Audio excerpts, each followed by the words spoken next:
এই যুগটা কোরআন দেখার যুগ, তাফসিরের যুগ না।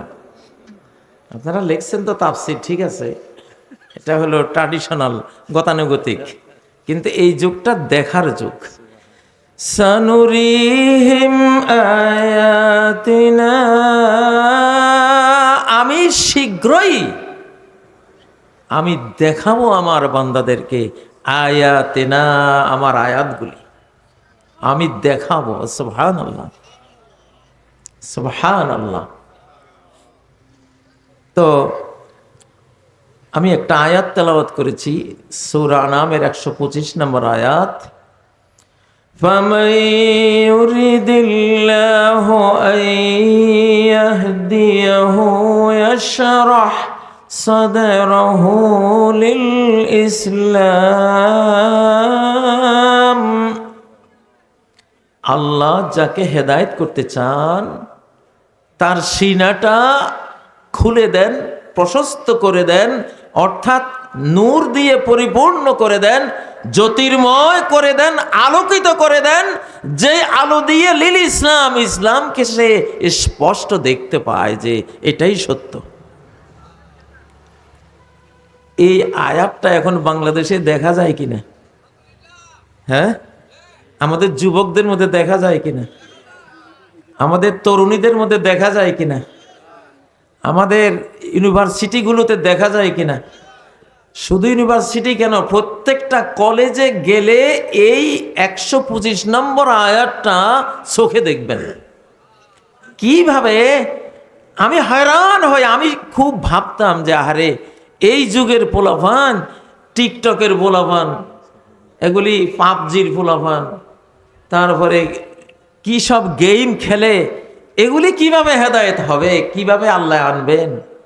সুবহানাল্লাহ। শয়তানরা টেলিভিশন দিয়ে, ফেসবুক দিয়ে, ইউটিউব দিয়ে, ইলেকট্রনিক মিডিয়া দিয়ে, প্রিন্টিং মিডিয়া দিয়ে, সারা ওয়ার্ল্ডের যত অন্তর্জাল বা ইন্টারনেট আছে সব কিছু দিয়ে মানুষদেরকে টানতেছে কুফরির দিকে, পাপাচারের দিকে, ঠিক না? টেনেই গত শতাব্দী আমরা দেখেছি। কি বলবো, আমি 1971-এর স্মৃতি আমার মনে পড়ে। আমার বাড়িতে 60-70 জন তরুণ তাগড়া কলেজের স্টুডেন্ট ছিল, একজনকেও আমি নামাজে পাইতাম না। ওরা থাকতো বিড়ি সিগারেট, তাস, জুয়া, গান বাজনা আর ট্রল করতো। আমি ওদের ট্রলের জ্বালায় পাঞ্জাবি লুকাইবার জন্য লুঙ্গি একটু উপরে তুইলা লুঙ্গি দিয়ে পাঞ্জাবি ডাকে বাজারে গেছি আমি।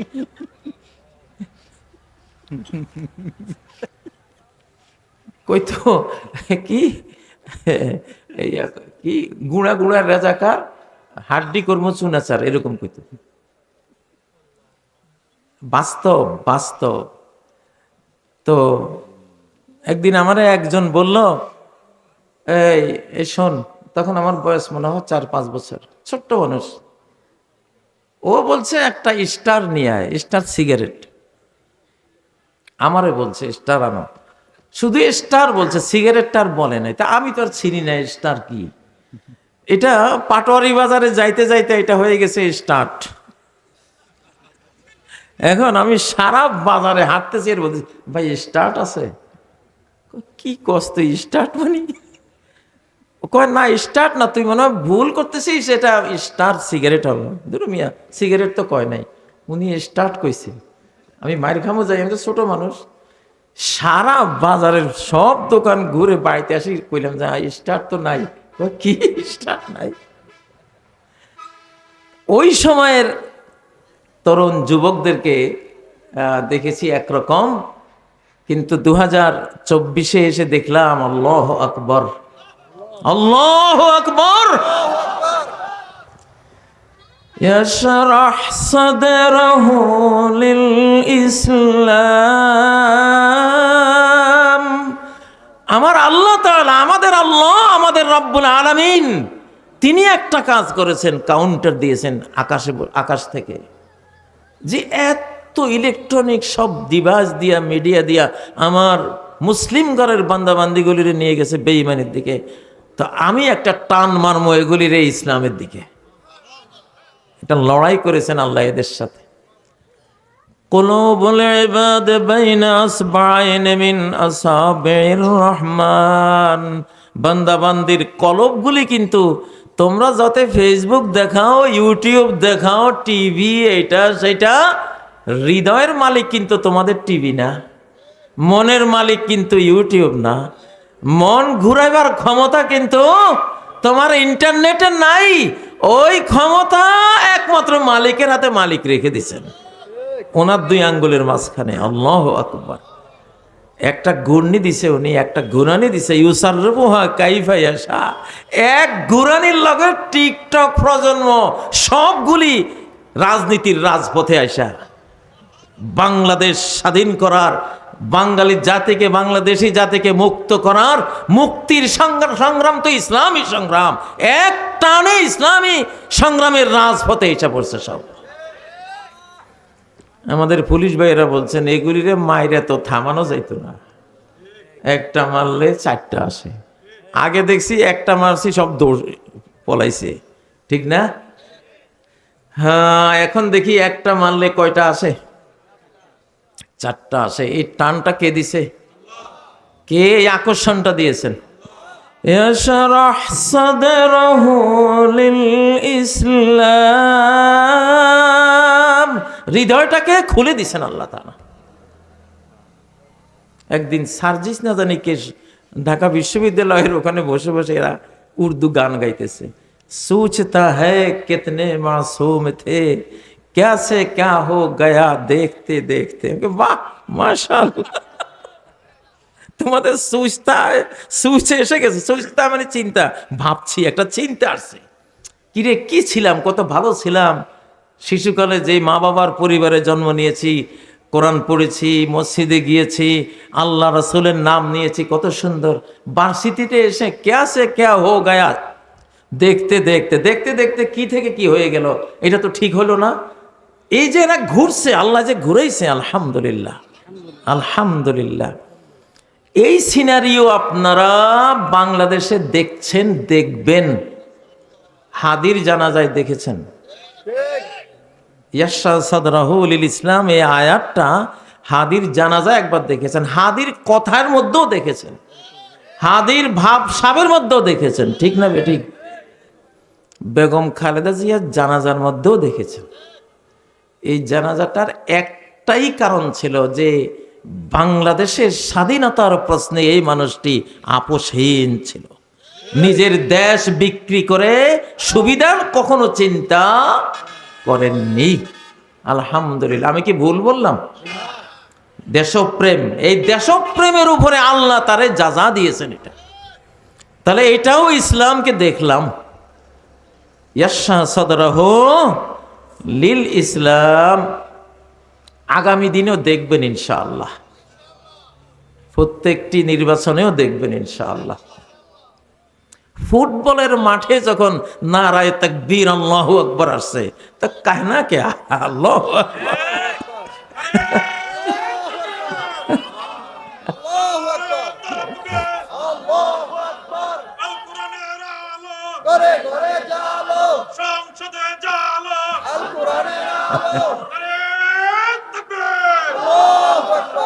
মুস্তাফিজের ক্রিকেট খেলা বুঝি এখন একটা ঈমান কুফরের লড়াই পরিণত হয়ে গেল। তাকবীর, আল্লাহু আকবার। লিইয়ুযহিরাহু আলাদ-দীন কুল্লিহি ওয়ালাউ কারিহাল মুশরিকুন।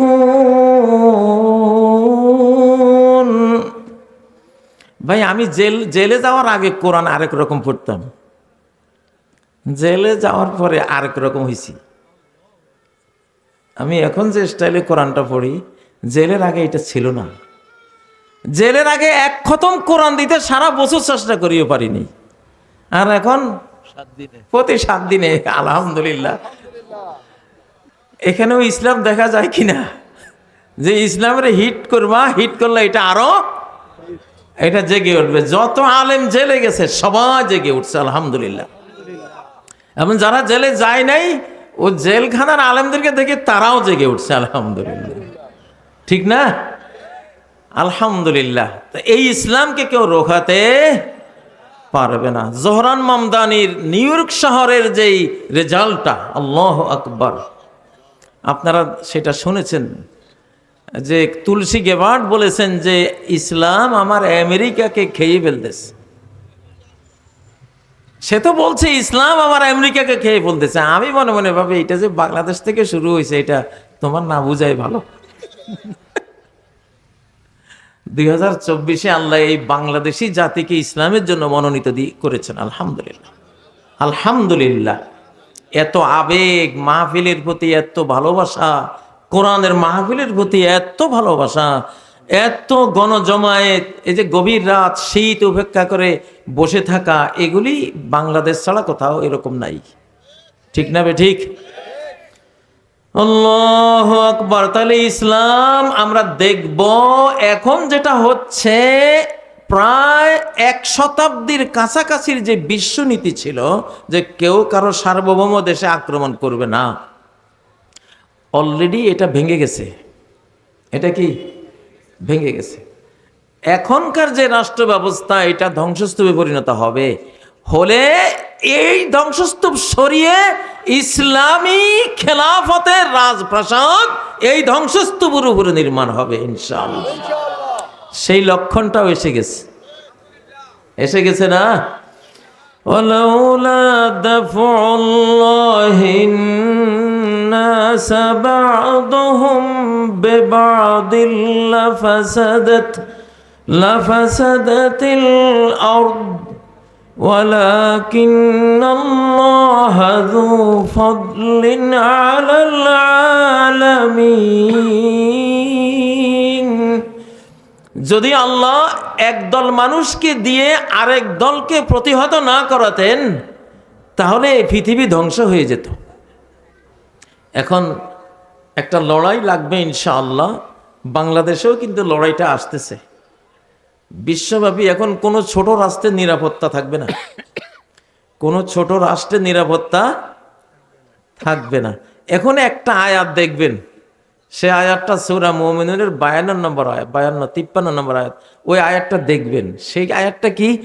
ওয়া ইন্না হাযিহি উম্মাতুকুম উম্মাতান ওয়াহিদা। এইটা যে একটা জাতি, 57 রাষ্ট্র মিলে যে এক জাতি, 2 জাতি না। কোরআনে এটা আছে না নাই? এখন এটা দেখবেন কিভাবে এটা এক জাতিতে পরিণত হচ্ছে। সৌদি আরব আর পাকিস্তান অলরেডি এক জাতি হয়ে গেছে। ওদের দেখা দেখি এখন বাংলাদেশও আলহামদুলিল্লাহ এক জাতি হয়ে যাচ্ছে।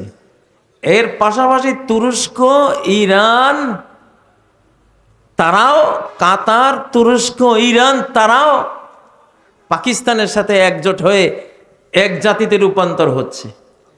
এরপরে দেখবেন 57 রাষ্ট্রই একটা যুক্তরাষ্ট্রীয় কাঠামোতে ঐক্যবদ্ধ এক মহা সাম্রাজ্যে রূপান্তরিত হয়েছে ইনশাআল্লাহ, ইনশাআল্লাহ। ওয়া ইন্না হাযিহি উম্মাতুকুম উম্মাতান ওয়াহিদা। তো এক জাতি যে তোমরা হইবা, এক জাতি হইতে হইলে 2টা জিনিস লাগবে। কয়টা জিনিস? এটা পরে কইছে আল্লাহ। ওয়া আনা রাব্বুকুম, আমারে রব হিসেবে মানতে হইব। আলহামদুলিল্লাহ, শুরু হয়েছে তো, শুরু হয়েছে তো। নারায়ে তাকবীর নাকি? আল্লাহু আকবার। জয় বাংলা মানে এখন কি? জয় বাংলা মানে এখন ধ্বংস বাংলা। জয় মানে এখন ধ্বংস। জয় মানে কি? ধ্বংস। সেটা বিদায় হইয়া নারায়ে তাকবীর। তাহলে আল্লাহ রুবুবিয়তের সেই শাহানশাহী দবদবা, শান শওকত, জাকজমক নিয়ে এটা একত্ববাদটা বাংলাদেশে নাজিল হয়েছে কিনা? সারা বিশ্বে নাজিল হয়েছে কিনা? বাংলাদেশ, পাকিস্তান, সৌদি আরব, তুরস্ক এক জাতি না? কিভাবে একসাথে হয়ে যাচ্ছে? আলহামদুলিল্লাহ একসাথে হয়ে যাচ্ছে না? তাহলে উম্মাহ ওয়াহিদার রূপটা এখন বুঝতেছেন, কিন্তু চোখে দেখবেন ইনশাআল্লাহ। আমরা দেখতেছি আলহামদুলিল্লাহ। ওয়া আনা রাব্বুকুম ফাত্তাকুন, আমি তোমাদের রব, আমাকে তাকওয়া দিয়া অর্জন করো। তাকওয়া মানে কি?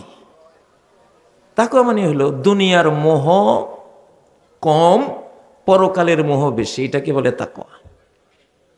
আর ফাসিকি ফাজিরি মানে দুনিয়ার মোহ বেশি, পরকালের মোহ কম।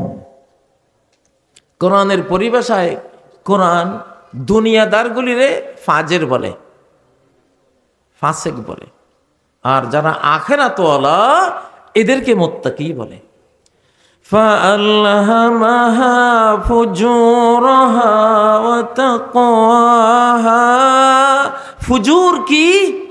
ফুজুর হলো তুমি পরকাল ভুলে গেছো, আল্লাহকে ভুলে গেছো, জান্নাত ভুলে গেছো, জাহান্নাম ভুলে গেছো, শুধু দুনিয়া দুনিয়া দুনিয়া। রব্বানা আতিনা ফিদ দুনিয়া ওয়া মা লাহু ফিল আখিরাতি মিন খালাক। শুধু দুনিয়া চায়, আখিরাত না, এটারে বলে ফাসিকি ফাজিরি। আর মুত্তাকি হলো এই যে মাহফিলে বসে আছে, আলহামদুলিল্লাহ। এই বসে থাকাটা কি কাজী সাহেব আর তারেক মোনাওয়ার সাহেব আর নাজিমউদ্দিন সাহেব কয়টা টাকা দেবে এই জন্য বসছেন? বরং টাকা আপনারা দিতেছেন, আলহামদুলিল্লাহ। এটা আখিরাতের জন্য বসেছেন। কিসের জন্য? তাহলে উম্মত এক হবে আল্লাহর রুবুবিয়তের ছায়ায় যখন আসবে। আর যখন তাকওয়া দুনিয়ার মোহ, আসলে তাকওয়া মানে দুনিয়া বর্জন করা না,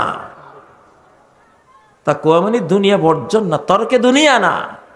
তাকওয়া মানে দুনিয়াকে দেহ দাও, মন দিও না। দুনিয়াকে দেহটা দাও, কি দিও না? মনটা দিও না। মনটা আল্লাহকে দিবা। আল্লাহ যে জান্নাত তোমার জন্য রেখেছে, মনটা সেই জান্নাতকে দিবা। ঠিক আছে? তাকওয়া জুহুদ মানে লাইসা তারকাত দুনিয়া, দুনিয়া ছেড়ে দেয়া না, দুনিয়া রাখবা কিন্তু দুনিয়াতে মন দিবা না, মনের ভিতরে দুনিয়া ঢুকাইবা না।